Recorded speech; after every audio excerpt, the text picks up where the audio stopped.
This is not financial advice, it's just the wine talking. Welcome back to It's Just a Wine. I'm Matilda. Joining me today is Melissa and my very good friend Tania Mazza. Welcome. Thank you. We are incredibly thrilled to have a successful woman joining us on today's episode. Today's episode is all about inspiring and enlightening the younger generation to start investing today, because if you start today, your future can look brighter than you've ever imagined. And at the end of the day, the only person that has your back is you. So why not build a solid foundation that can support you through anything life throws at you, basically. Yep. And we want to hear more about you. All right, I'm happy to share. Cheers. Cheers. But wait, before we could have a sip, but before we get into all of that, we have to talk about a win. And we thought it would be fun for you to tell us a win since you're our guest. Okay, well, I actually have two. They just happened. So last week I got married. Congratulations. Thank you. I had a destination wedding, and I'm happy to report that it's all paid off. So no debts from my wedding. That is a huge week win. later, it's all cleared. So I'm very happy about that. And also when I got home, opened the letter in the mail from the city. I got my new taxes that I have to pay every 3 months for the city. But I also found out that the city just evaluated my land to be exactly what it was worth, what I overpaid for it, maybe 2 years ago. So I already feel like I've gotten a return on my investment at this point. That is So, a great huge win. this Yeah. week. Yes. Both wins. Incredible. Yeah. Thank you. Cheers. to Nice. that. Yeah. Cheers. All right. So before we get into your financial journey, tell us a little bit about yourself and what you do. So I'm 34 years old. I have a college degree in paralegal technology. I've been working full time in that field for 14, almost 15 years now. I started off specialized in paralegal technology, but about 4 years ago, my last corporate job, I had an opportunity for a new challenge, and I pivoted to becoming a contract specialist. So lesson there is always say yes. If you're in a big corporate job, if somebody comes to you with a new opportunity, the higher ups have plans for you. Always say yes, because you never know what kind of doors it can open for you. And for me personally, the learning curve was all done on the job, but it opened up all kinds of new paths for me, whole new salary ranges, and a lot of other career opportunities when I got back into the job market. Yeah, So, because yeah. as I'm a paralegal too, and we've talked about this, with just the paralegal title, you kind of have a little bit of a cap. Yeah. A ceiling, like it's sad to say, but there is a ceiling to what you can do. So when in your journey, when you move a little bit from the paralegal title to a contract specialist, or in other cases it could be legal ops or whatever it is, it kind of opens you up to new opportunities and also breaks that ceiling. Exactly. But I also think that's great advice for any profession, because I think a lot of professions are capped. Like, unless you're open to opportunities, that salary is capped no matter what. Like, I know a pharmacist that's thinking of doing other things because pharmacists are also capped. Yeah. So that's a great advice. And Yeah, and you don't necessarily always want to go back to school. Maybe that's not in your journey. So, and I know a lot of people have gotten similar opportunities in big corporate jobs, and they just are so comfortable that when those opportunities come their way, they just turn them down. And I can't imagine, like, I will literally accept any opportunity someone throws at me, and I'll figure it out. yeah, exactly. Say yes and figure it out later. So fast track to a couple months ago, I was back in the job market. I wanted to find something else, and we'll get into details onto why for that. But I didn't even look for paralegal jobs anymore because it wasn't where I was at anymore salary wise. I needed to, at the second I started reaching out for this new role that I learned on the job, but was able to put it on my CV now, a whole new window of opportunities flew in, and that's how I have another win of another job that I just started 2 months ago. Yeah. Actually, I always say, like, whenever somebody comes up to you and opens you up new doors, I always say look into it. No matter if you're interested or not, look into it, because that can help you achieve something else in somewhere else. Yeah. So this falls kind of in the same category. Absolutely, completely. Yeah. There's also like on the flip side of that, you could also ask. Yeah. Yeah. Oh yeah, That's a that's good- true. that's I a need to be good, better at that point. also. So I like, for me professionally, I think I've gotten to where I am because I've asked for it. Yeah. I have gotten opportunities, but when I have also seen the opportunity where ask. I could ask for something, I always have. And it could be a yes or it could be a no, and that's it. Like, whatever, I'm prepared for whatever response, but you have to put yourself out there, whether someone is giving it to you, or asking you for it, or if you're asking for it. I don't know if that sentence made sense, but you have to put yourself out there. You can't And also just basically- expect things to fall into your lap either. And you know? basically, all this to say, get out of your comfort zone. Mm-hmm. Because when you do, that's when the magic happens. Exactly. Yeah, And that can be applied to so many other things, like investing. Yeah. Investing for me is so not comfortable. yeah.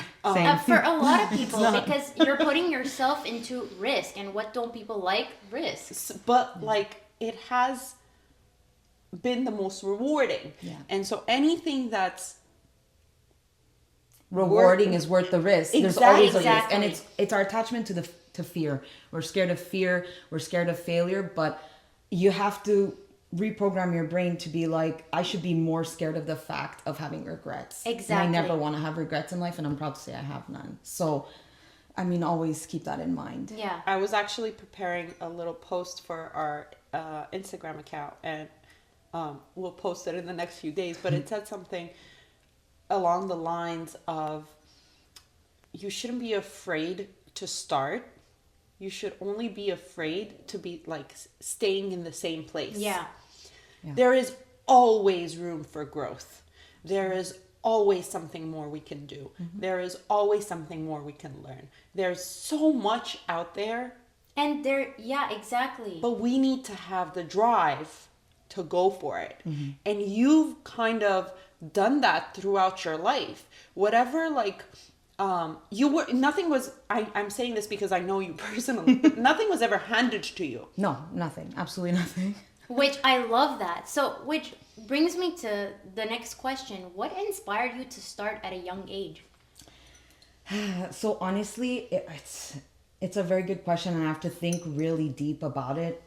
Going back many, many, many years, it's a deep drive that I think I was just obsessed with from a very young age. I want to say 10 years old, and I think it stems from the fact that I didn't grow up with blinders. I was very aware of money and lack thereof growing up. I was raised by a single immigrant mother, and nothing was handed to me, and I was raised with, you have to work hard and sacrifice for everything that you have.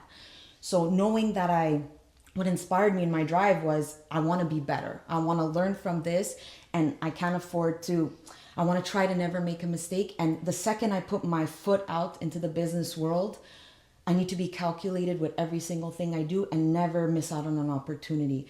And it was an obsessive thing since 15 years old. The second I had my first paycheck, the obsession began.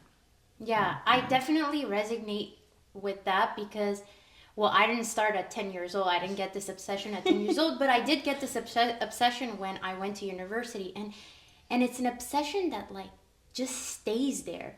And you just want to find out what to do, how to do it better, how to get through it, just so you can reach and achieve your goals. And once you do, it's very addictive. And Oh my you just God, want to keep extremely. doing it. And, there's no one patting you on the back, but the best pat on the back is your own. Yeah. Honestly. But it's so honestly, we rewarding. have all these goals that we set every year, every month. I don't know, however you set goals. But do you celebrate those milestones? Because it's very important. Yeah. We always look for more. Oh, like, Yeah. I've reached so many goals that some of them, yes, I do celebrate. But some of them, I'm just like, okay, next. Yeah, it's like, done, check, next. Exactly. What else can I do? Yeah. But it is important to take the time to Yeah. realize what you've done. 100%. I think when I was younger, I used to have little milestone wins where I would buy myself a new handbag. Because I'm just the type of person that would never buy myself something unless I felt I'd earned it. So I had to always justify treating myself to something. I'm literally the person that goes shopping and can talk myself out of buying a pair of socks. Like I will talk myself out of anything. So I have to really feel like to myself, I've justified it. There's a win, and that's why I've earned it. Later on in life, I wasn't always treating myself to things, maybe a dinner or this and that or a trip. Be like, oh, because I did this, now I can go on a trip in 6 months. It wasn't like instant gratification things. But one thing that I do is for the past 5 years, I've had a gratitude journal. And I've had a diary my entire life, probably since 10 years old. And I always take the time, I always write in these things when things are going wrong and I'm trying to problem solve. And it's my process of how I talk to myself and figure out how I'm going to get through things. But then recently in the past 5 years, I also made a point to not only complain in my journal, but also take the time to reflect and look back and say, oh my God, look at what you've just done. And compliment myself in It's writing, so important. as awkward as that is. So it's not about buying myself anything or having a big win, but taking that time to write that down for myself, that 1 hour all alone to myself, it feels so good. And it's better than any material thing. Like at any point I can channel that feeling and feel good about myself. It brings me back to like other conversations that we've had, even on the podcast, where celebrating something doesn't mean that, you have to go buy that one thing. I've done it. You've done it. When we were younger, I don't know if you've done it, but that was how I think it was in another episode. I said when I got a new job before I even got the first paycheck. Before I even got the paycheck, rewarding yourself. I would go and buy myself something. Yeah. Ridiculous. And so, but it's not about that, because that will give you that instant gratification. But your process is actually, I didn't even know that. Yeah. It's a very private thing. Yeah. But your process is that, if you think about it, is so deep and so, how do I say this? But it contributes to your personal growth in such a deep way that the value of it is so much more than a $2,000, $3,000, $4,000. It's priceless. And I go back. You could go back and read them. Sometimes when you need a boost, because sometimes there's some years that are a bit stagnant. 100%. And you're like, when was the last time I had a win? And you go back and you look and you're like, I'm still that person. Like, and you rechannel that energy and you can go and do it. So and really every time to do that. 100%. Like the way I would do it is I don't necessarily buy myself things. Okay, I do, but I tell myself, it's weird, but I talk to myself and tell myself, I'm proud of you. Yeah. I'm proud of myself. And sometimes I write it on my mirror, like, I'm proud. So whenever I look at it, I go and see it, because we don't really take the time. Like, I've reached so many goals within the last 2 years, and I don't think I've celebrated once. There's actually, Mel Robbins has a theory where you wake up in the morning, the first thing you do before you look at your phone, before you do anything else, the high five you go high five yourself in the mirror. And it might sound like weird and like dumb, but it's so powerful. And it's the same thing as, if you like look at it from a far lens, it's the same thing as writing something on the mirror, like, I'm proud of you. It's the same thing as having that in journal black and white, to go back to and be like, shit, I did that. Like, I accomplished that. And just like I said at the beginning of the episode, the only person that has your back is you. Mm-hmm. No one's going to tell you, I'm proud of you. I'm proud of you. Yes, maybe you're close, your siblings, your sister, but really, nobody You shouldn't be waiting for that. You shouldn't be waiting. No. You should do that yourself, because you did that. Mm-hmm. And the fact that you know that you did that, you can do so much more. Yeah. Exactly. It'll just boost your confidence every time you achieve something. Exactly. You're on to the next. Like, I did this, I could do more. I did this, I could do more. Exactly. Mm-hmm. So to the next question, how do you set goals? So journaling process, also I have an agenda. I'm very pen and paper, old school kind of person. So I have a very particular agenda. It's the same agenda I've used for probably 15 years. It has a certain format. You have your month at a glance, and then you have your year at a glance, and then you have your week by week.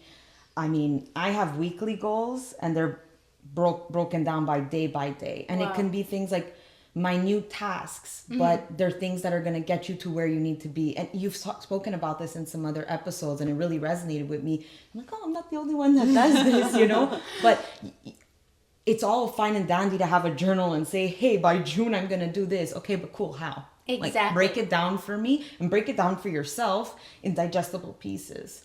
So that's how I had said in that one episode, if you break it down on how to do it, then you've already taken the first step of that goal. And which is so important, because I can write on my goal list, I want $10 million. Yeah. How am I going to do it? Yeah, exactly. I mean, it's just like New Year's resolutions and things like that, right? You write the whole goals down, sure, and the first page of January 1st, but then you have to break it down with an actual agenda and an execution plan, and things pivot, which is why I check in with myself every day.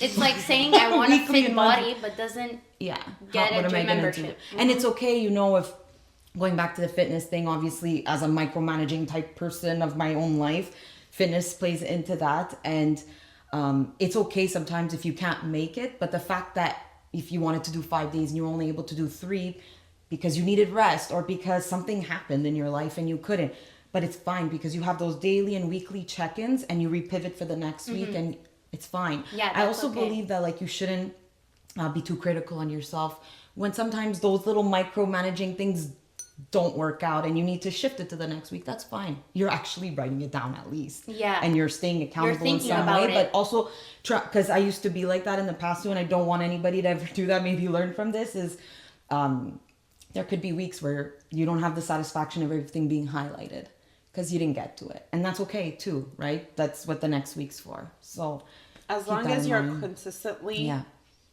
and constantly working on it. Yeah. And observing it, keeping an eye on it. You will get there. Yeah. And even if you don't get there at 100%, if you did the work, you still got there at a certain percentage where you wouldn't have gotten there had you not. Yeah, like a good example. A good example is I was looking for my now current job. I was for over a year. And you can imagine that when January 1st went by and I'm like, okay, it's still on there. I need to find a new job because I didn't reach my goal. And you just keep at it. You just keep at it because things are going to align. You're going to keep trying. All I could really do was keep applying, keep interviewing, keep looking at strategies. You know, don't get knocked down when it doesn't work out. Just keep trying. It's a numbers game. Eventually it's going to hit. So I have goals too sometimes where I give myself 6 months or a year, and sometimes it takes a year and a half.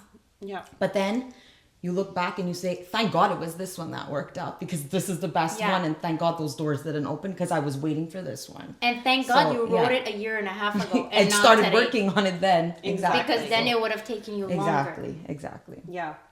It's crazy. We've talked about these things, and it's interesting to hear it from your perspective. Yeah. What has been the biggest challenge for you in your financial journey? I would say the loneliness, because I started so young, and I mean, when I joined the workforce, I was 19, almost 20. There was no internet on your phone. There weren't podcasts like this one. The resources were simply not there. Yeah. So it's a very lonely process, and I had to get my guidance from drips and drabs of tips here and there. Yeah. So I basically had my first job. It was a small law firm, 0 benefits, 0 RSPs, whatever. I didn't know. Yeah. Filed my first income taxes, and my accountant says, hey, you know, if you want to get a better tax write-off, you should go to your bank and have them start collecting RSPs from you just so you can get a better tax refund. I'm 20 years old. I don't even really understand what she's telling me. That's the sad part is I don't even understand. But I signed these papers and I put $25. I don't know, because I'm like, whatever, it's going to get me more money at the end of next year. And I don't fully understand. And people are trying to explain to me, but I'm 20 years old. And to be honest with you, I had no idea what I was doing. Yeah. And when I would ask people around me, it was so like older people, they were like, oh, I don't really know. Nobody really knew. And I'm like, why aren't they teaching this in high school? So I just signed the paper and I did it. And being 20 years old, none of my other friends at the time were working full time. They were all still in university. going to bed at whatever time, starting at classes at 10 or having a free day. Meanwhile, I was going in 9 to 5, 20 years old, Wow. already starting. So it's very lonely. Yeah. Sometimes you have to say no to plans because you're already being so responsible. You're already in the game. And again, I don't want to screw up. Yeah. Right. Yeah. So it's very lonely. And then there's no one to talk to. The resources just aren't there. Then fast track to when I'm 26 and I'm ready to buy a property on my own. Fine. Then all my friends were all working our full-time jobs, but everybody's still living at home. And I'm the only one that has real bills and scary bills, a mortgage and things like that. And my biggest fear was I don't want to fall flat on my face and in 2 years call back home to mommy and daddy because I couldn't make it. So failure was not an option. But you have all your friends are like, let's go out, let's go on a trip, let's do this. And I went from being the yes man to having to be like, no, I don't think I can. And then being shy to talk about it because they couldn't necessarily relate And it's or also, weren't there yet, right? Everybody goes in different phases. Or so you kind of had a head start on, and let's talk about that a little bit. So you started working at 20, and you just said at 26 you were buying your first property, which you lived in. Yes. So for example, me at 26, it had only been 3 years I'm in the workforce, whereas you, it's already been 6. So you kind of had a head start on the full-time money game. Yeah. Yeah. And so talk about how you got to like having your down payment and how did that work out for you? Because you're right. And this is a long question, but when you're 26 and I'm 26, I'm living at home. I have no expenses. And you're now getting into saving for a down payment and then having a mortgage. Yeah. We're living different lives. Yeah. Yeah. Yeah. And especially back then, there wasn't a first home savings account, No. which was even harder to save. So, yeah. So basically, I will give it to my father. The one tip he gave me when I first started working full time was you're living at home. You're clearing about, I think it was $500 a week. Don't let it get to your head. You better be putting $1,000 a month aside in your savings. And that number stuck with me and I did it. Obviously, there were months like December, Christmas time, or times where I had vacations where that amount was a little lower. But for the most part, from the age of 20 to 26, I was putting $1,000 a month aside. When I did actually go and sign up and have someone to talk to at the bank, it was TD Bank at the time, to do my RSPs, she also mentioned to me, hey, I noticed you have some money just sitting in a savings account. You should open a TFSA and there was no cap or something yet. I was able to put whatever I'd had for the first year. I was able to put it because it was the first shot, or I don't know what the rule It was back probably then. backdated. She had probably not contributed at all. So No, she I had hadn't. a max Exactly. contribution. Yeah, limit. so I was able to put it all in, and then moving forward, we were going to always do it that way.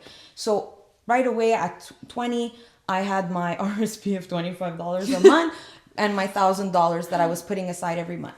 Now, living at home, that was not a problem. Even when I was back in the day of still making 25, 35,000, it was more than enough. I had no expenses. The other smart thing I did was at 16, I didn't buy a car like everybody else. I thought I was always raised with cars are such a liability, and you have 2 feet, you can take the bus. And When That's I what I met did. you didn't have a car. no, I got my first. And we were in our mid-20s. Because nights and weekends, my parents don't leave the house. I took their car and they paid for my occasional drivers. Sometimes I left the gas tank on empty. Like I had. Yeah, which is great. Why would I pay an expense and the burden and having to deal with that? My parents saw I was doing smart things with my money, so why not? Yeah. They did what they could. They couldn't give me $100,000 check, but they did what they could to give me you space, to to give me that space 100K. to Yeah. do what I could do for myself. I mean, I've commuted 3 hours a day, public transit from the suburbs all the way to downtown. I mean, I've done it all to save a penny. Well, to save a lot. But, I think that those little decisions like that made a huge difference for me. And also deciding not to go to university. I know that's not really like the thing everybody wants to hear, but for me, that's what worked out. I needed to get into the game early. I needed to start investing. I wanted to start making real money as soon as possible. And that's what led me to being able to buy my first property at 26 years old. Yeah. Cheers. Cheers. Thank you. Like, subscribe, leave your thoughts below down in the comment section. Below down. Down below.